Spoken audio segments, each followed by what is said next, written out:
Hi everyone, I'm Cheryl and welcome to the Sewing Room channel, and this is your tip of the week. Every Wednesday I release a tutorial on my sewing tips of the week, and I've been doing this for over 2 years. So I have well over 100 sewing tips, and I've touched on just about every subject I think there is when it regards sewing. But many of you are new, or maybe you need a refresher. So I'm going to go over some of the more popular topics that I get asked about. Number one is, how do I cut fabric? And they're specifically relating to quilting fabric. How do I cut a strip? How do I cut a rectangle, a square, a triangle? So in my sewing tip of the week, number 13, I go over how to cut. But in order to cut properly, you need to get some good tools so that you get good, accurate cuts. So in my sewing tip number 19, I go over rotary cutters, rulers, and cutting mats. For instance, if all you do is sew one little seam once in a great while, you may only need just a little tiny cutting mat like this or a tiny rotary cutter. So depending on the type of sewing and cutting that you need to do depends on the size and the type of equipment that you need. Pressing is a very important step in sewing. And if you don't press things correctly, it can make or break your project. I see many tutorials in which they just fold over, they don't even finger press and sew. Yes, it's quick, but it doesn't look very nice. So I talk about the kind of iron I use and what kind of iron you could use depending on the kind of projects that you do. And also if you need to use any products like this, which is Best Press. So I go over all of that in my tip of the week, number 16.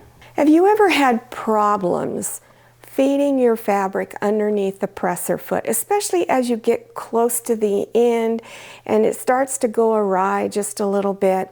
Well, there's something that you can use that is called a stiletto, and it helps to guide the fabric under the presser foot so that it doesn't go crooked.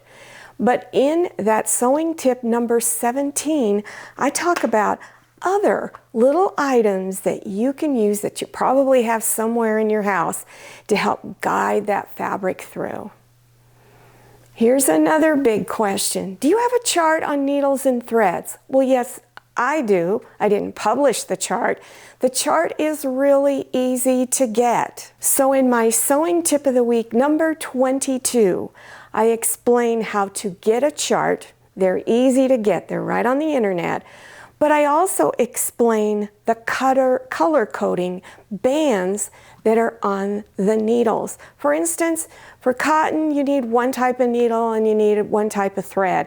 But maybe you're doing a silk or a stretch knit, you need another type of needle and thread. So check out that sewing tip. If you're not sure what the hem stitches are on your sewing machine, in tip of the week number 24, I go over hem stitches. I explain how to find them on your machine, how to refer to your user's manual.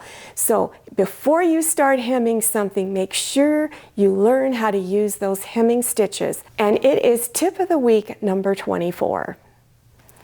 Have you ever had someone give you a good tip and then you think, oh, I wish I could remember it, or you watched a really good video someday and you wish, oh, I wish I could remember what that was?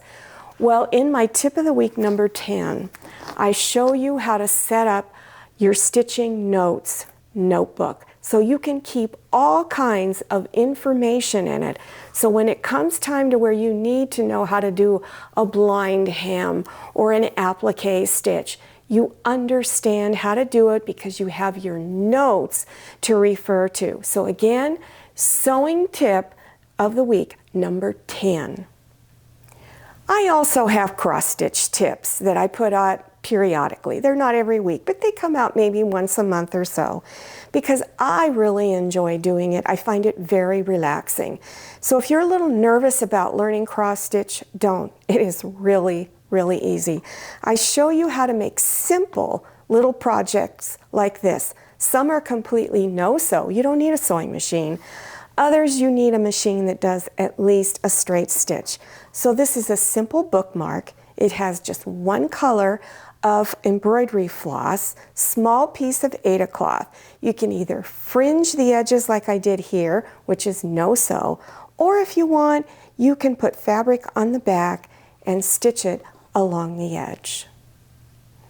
Well, I hope you enjoyed this tip of the week and that you've learned something new.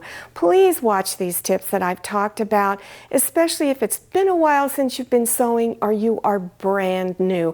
You will learn so much. I take all of the mystery out of sewing. So to get to those links that I talked about, you want to scroll down to the description section, click on Show More, and it will expand open and you will see the links.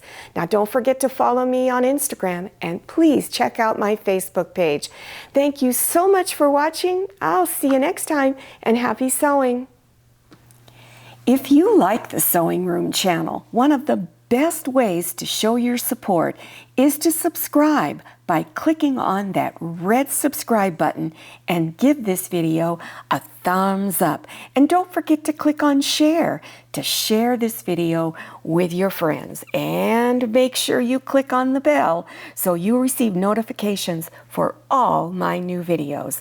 I'm Cheryl, this is Manny, and this is Scotty. See you next time.